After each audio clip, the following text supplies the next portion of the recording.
नमस्कार दोस्तों, online YouTube channel पर आपका स्वागत है।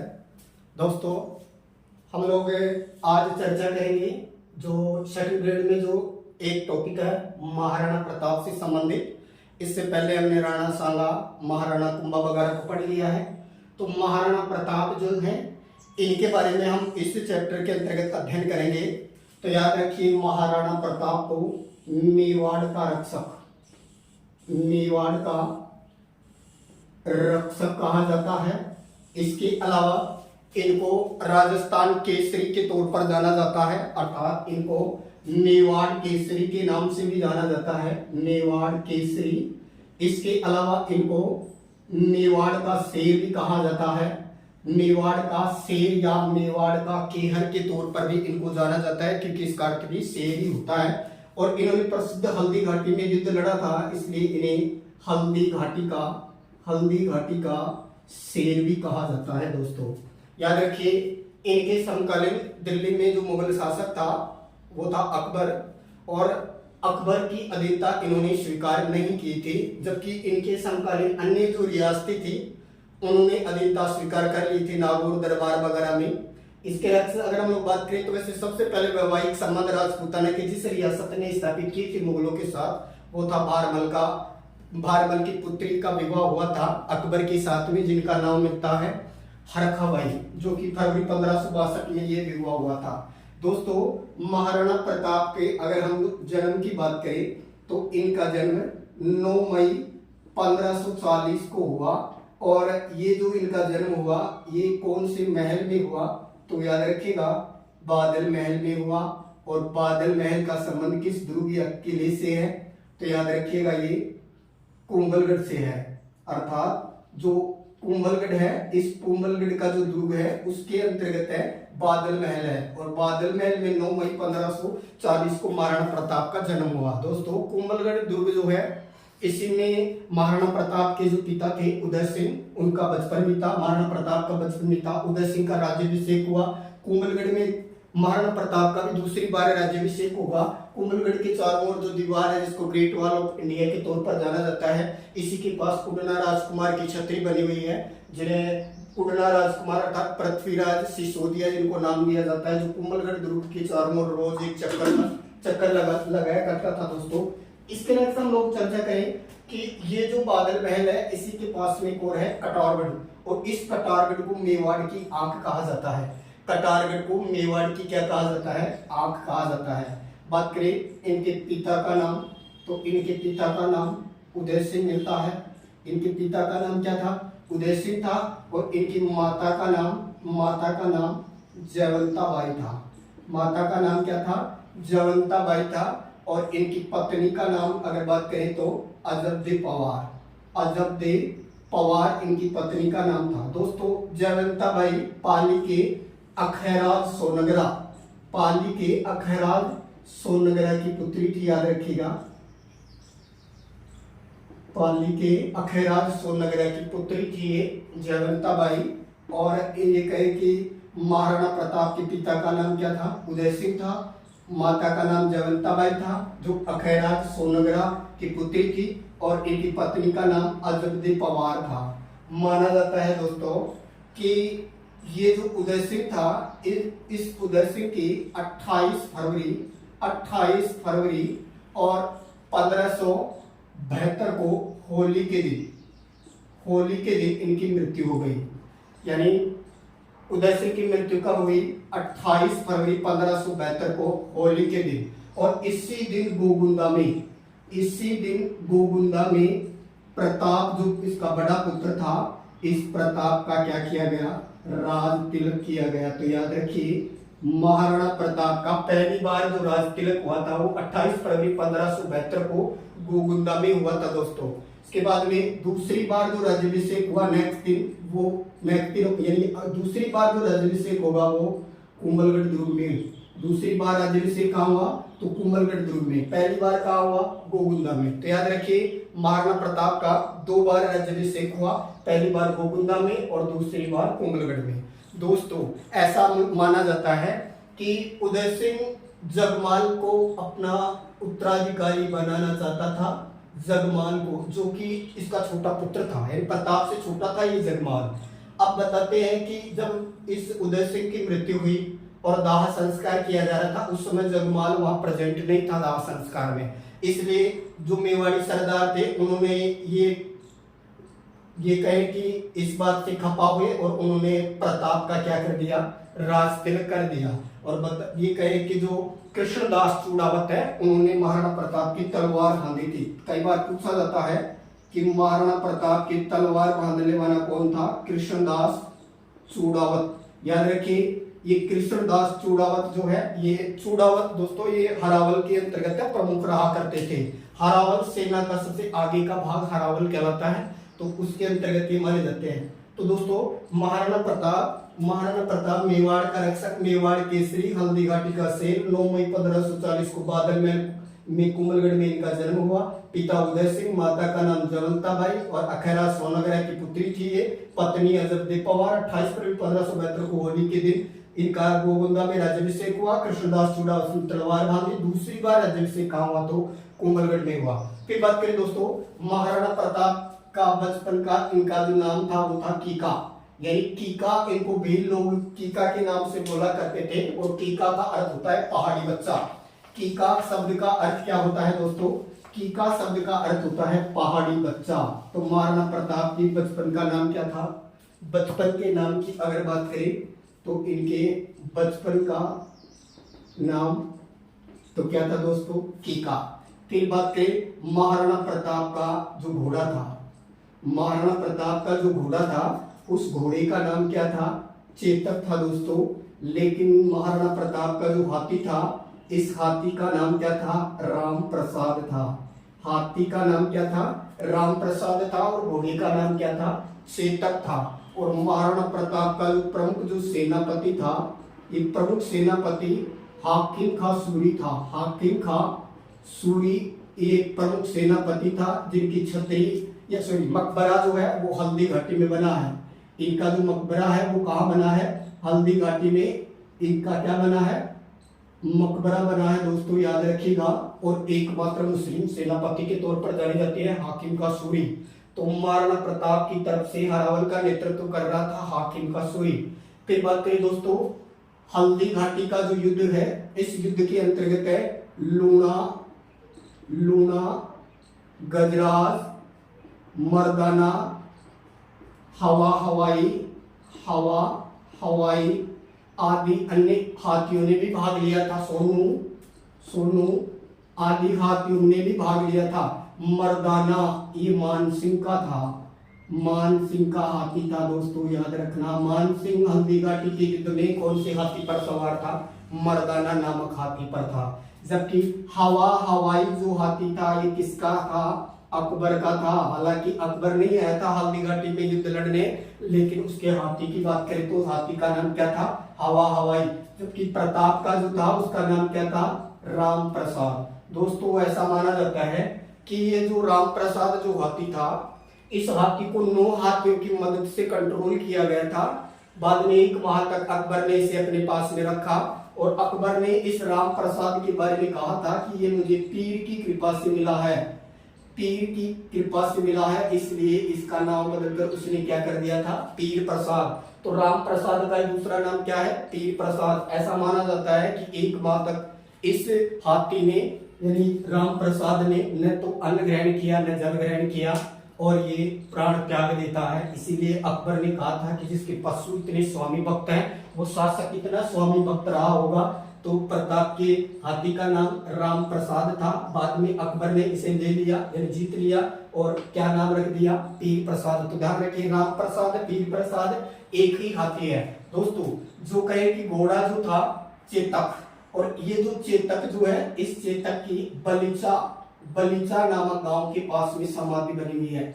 बलीचा नामक गांव के पास में क्या बनी हुई है, समाधि बनी हुई है। जबकि महाराणा प्रताप की समाधि की बात करें तो ये 8 खंभों की समाधि कहाँ है, बांडोली में है दोस्तों। बांडोली उदयपुर में 8 खंभों की महाराणा प्रताप की क्या है, छतरी है। और बात करें यहाँ पर जो बलीचा गांव है वहां पर किसका, तो चेतक की समाधि है।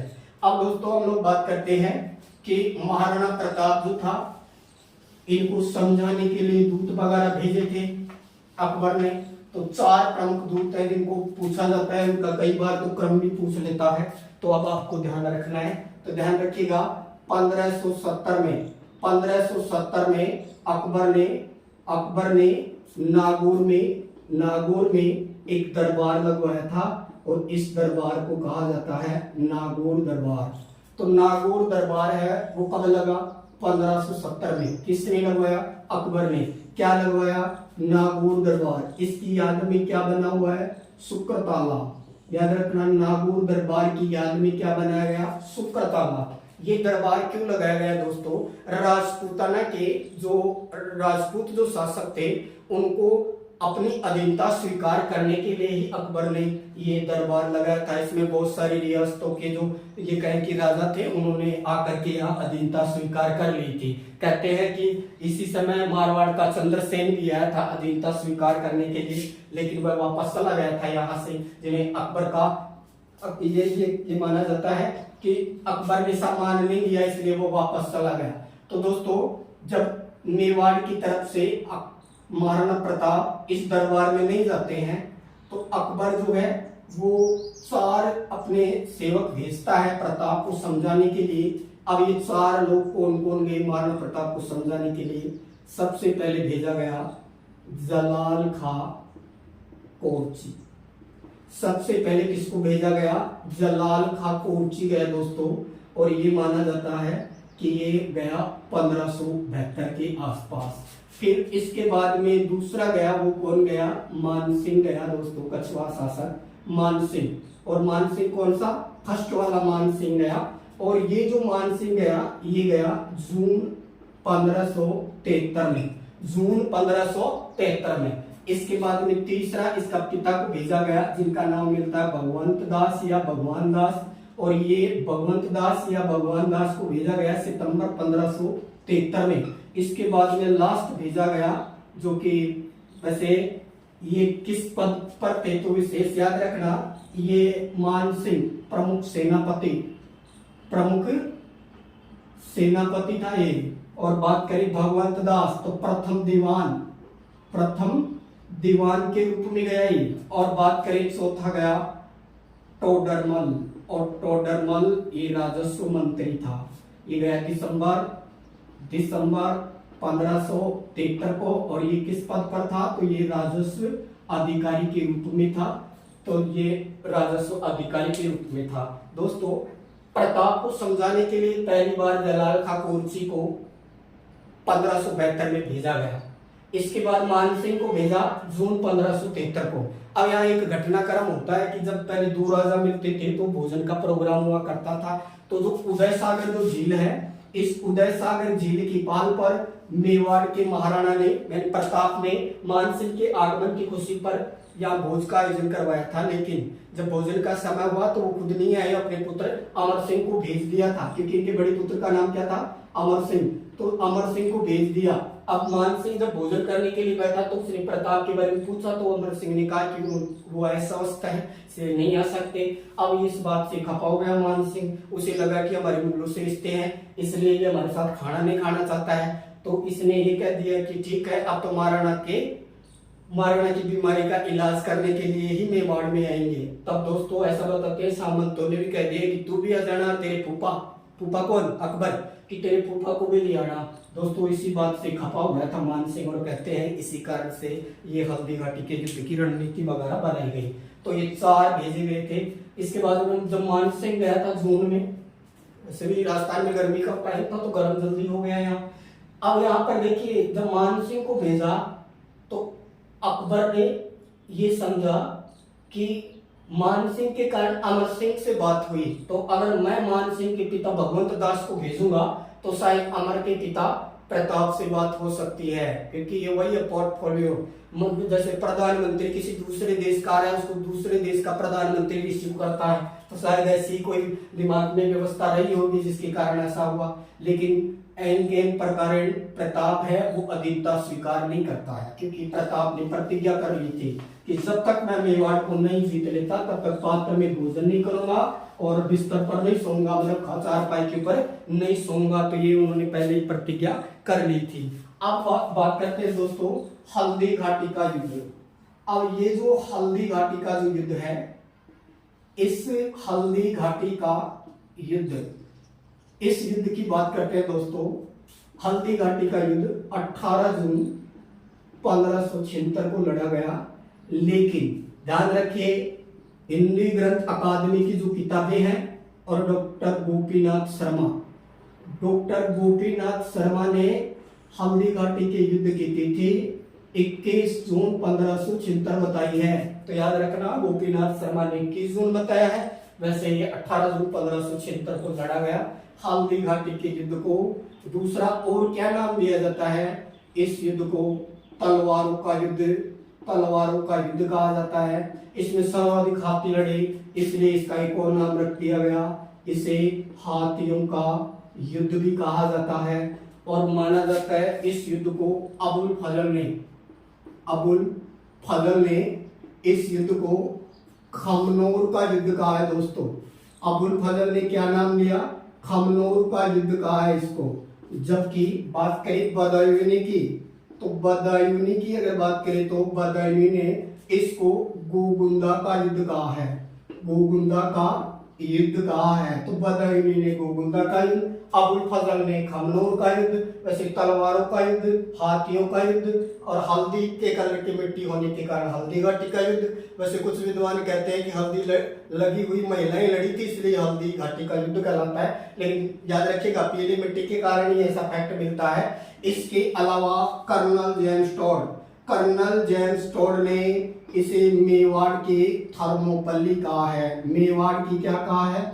थर्मोपल्ली कहा है। मेवाड़ की थर्मोपल्ली कहा है। जबकि कर्नल जेम्स टोड ने जो द्विवेर का युद्ध लड़ा गया था 1582 वाला, उसे मेवाड़ का मैराथन कहा था। दोस्तों याद रखना, ये अनिर्णायक युद्ध रहा गोपीनाथ शर्मा के अनुसार, क्योंकि इसको युद्ध को जो रीजन ये था, अकबर को प्रताप को अधीनता स्वीकार करना, लेकिन वो प्रताप को अधीनता स्वीकार नहीं करा पाए। अब माना जाता है दोस्तों, ये जो हल्दी घाटी का युद्ध होता है, इस हल्दी घाटी के युद्ध में प्रताप घायल हो जाता है, और प्रताप जब घायल हो जाता है तो उसका जो चिन्ह धारण करता है वो झाला बीदा करता है। झाला बीदा या झाला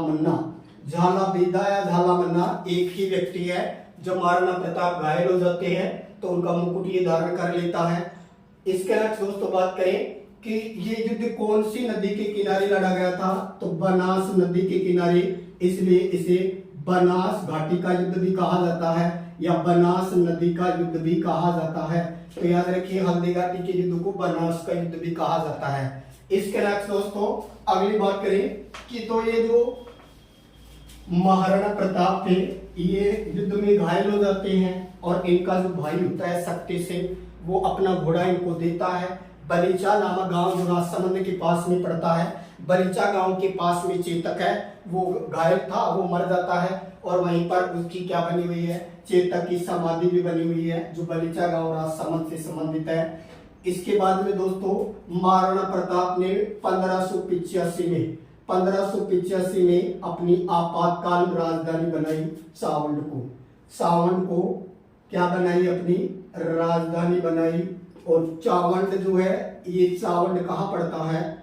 उदयपुर के अंतर्गत पड़ता है। और चावंड जो था, इस चावंड के अंतर्गत है वो अमर सिंह का जो काल है, अमर सिंह फर्स्ट जो महाराणा प्रताप के बड़े पुत्र हैं, अमर सिंह का काल इस चावंड शैली का स्वर्ण काल कहलाता है, याद रखिएगा। और नासिरुद्दीन नामक यहाँ का एक फेमस चित्रकार भी था। और चावंड 1585 से लेकर और 1597 तक महाराणा प्रताप की क्या रही? राजधानी रही। और माना जाता है दोस्तों 19 जनवरी 1597 को धनुष की प्रत्यांशा